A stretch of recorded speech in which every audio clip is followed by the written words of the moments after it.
সবাই ঐশ্বরিয়া রায়কে চিনে, প্রিয়াঙ্কা চোপড়াকে চিনে। এই যে তারা যে কাজগুলো করে বা তারা যে প্রজেক্টগুলো করেছে, এখানে কি তারা খুব আহামরি এমন কিছু করে গিয়ে সবকিছু চেঞ্জ করে একদম ইন্ডিয়া বদলে ফেলেছে? সো আমি যেটা রিকোয়েস্ট করব যে আপনারা যারাই আসেন এই ধরনের পেজেন্টগুলোতে, প্রথমত জেনে আসবেন যে এখানে আসলে হচ্ছেটা কি, এখানের মেইন পারপাসটা কি, মেন মেসেজটা কি আসলে।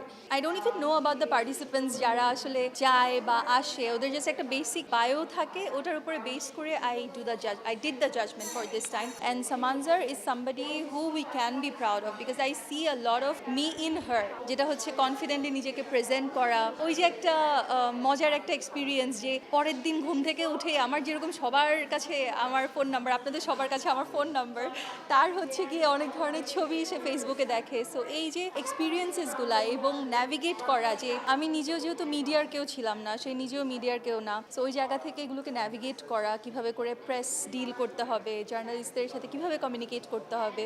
আমি সাংবাদিকতা করেছি দেখে আমার জন্য একটু ইজি ছিল, বাট আই ফিল লাইক যে আমাদের জার্নির যে কিছু জিনিস ওগুলো খুবই similar. So yeah, I wish our best of luck. এবং বাংলাদেশকে যারাই ইন্টারন্যাশনালি রিপ্রেজেন্ট করে, আমার কাছে মনে হয় যে এটা আমরা খুব একটা রিয়েলাইজ করি না যে অনেকেই যে কোনো একটা জায়গাতে আসে মিডিয়াতে ঢুকবে ওই কারণে। তখন গিয়ে যেটা হয় যে আপনি যে কমিটমেন্টটা নিজের সাথে করছেন বা একটা আন্তর্জাতিক প্ল্যাটফর্মের সাথে করছেন, বা এই যে জার্নালিস্টরা আপনাকে নিয়ে কোনো একটা কিছু লিখছে যে হ্যাঁ উনি এরকম একটা কাজ করছেন, উনকে এরকম একটা সোশ্যাল ওয়ার্ক করছেন, ওই কমিটমেন্টটা না রাখা হয় না। সো ওই জায়গাটা একটা নেগেটিভ ইম্প্যাক্ট কিন্তু আসলে তৈরি করে একটা আন্তর্জাতিক ইয়েতে, যে বাংলাদেশ থেকে যে এসছে সে তো আসলে তার জায়গাটাতে তার রোলটা সে ফুলফিল করছে না আসলে। সো আমি যেটা রিকোয়েস্ট করব যে আপনারা যারাই আসেন এই ধরনের পেজেন্টগুলোতে, প্রথমত জেনে আসবেন যে এখানে আসলে হচ্ছেটা কি, এখানের মেইন পারপাসটা কি, মেন মেসেজটা কি আসলে, এবং আপনারা কোন জিনিসটা নিয়ে কাজ করতে চান। যেমন এই যে সামানজারের যে প্রজেক্টটা, সেটা হচ্ছে গিয়ে হাইজিন ফর হেলথ বাংলাদেশ।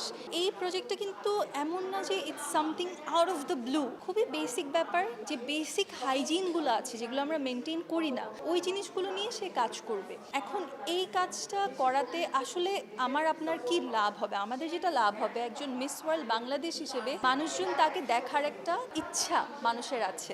এখন সে যখন একটা ভালো কিছু করবে, সেটা অমুক তমুক করলে যতটা না ভিউজ আসবে, যতটা না মানুষ ইন্টারঅ্যাক্ট করবে, সামানজার করলে বা আমি করলে মানুষ আরও বেশি দেখবে, ওটার ইম্প্যাক্ট বেশি হবে। এটাই সবচাইতে বড় জায়গা যে কোনো একটা মিস ওয়ার্ল্ড বাংলাদেশ বা ইভেন মিস ওয়ার্ল্ডেও যারা, যেমন ফর এক্সাম্পল সবাই ঐশ্বরিয়া রায়কে চিনে, প্রিয়াঙ্কা চোপড়াকে চিনে। এই যে তারা যে কাজগুলো করে বা তারা যে প্রজেক্টগুলো করেছে, এখানে কি তারা খুব আহামরি এমন কিছু যে করে গিয়ে সবকিছু চেঞ্জ করে একদম ইন্ডিয়া বদলে ফেলেছে? Not like that. কিন্তু এই প্ল্যাটফর্মটা ওই পাওয়ারটা দেয়, যে পাওয়ারটা দিয়ে আপনি ইনফ্লুয়েন্স করতে পারবেন। So yeah, no wire your going, নিজের জায়গা থেকে অনেস্ট থাকবেন, নিজের সাথে নিজের এথিক্স মোরালিটি ওইসব জায়গা নিয়ে, অ্যান্ড বেস্ট অফ লাক যারা এই ইন্টারন্যাশনালি যেতে চান।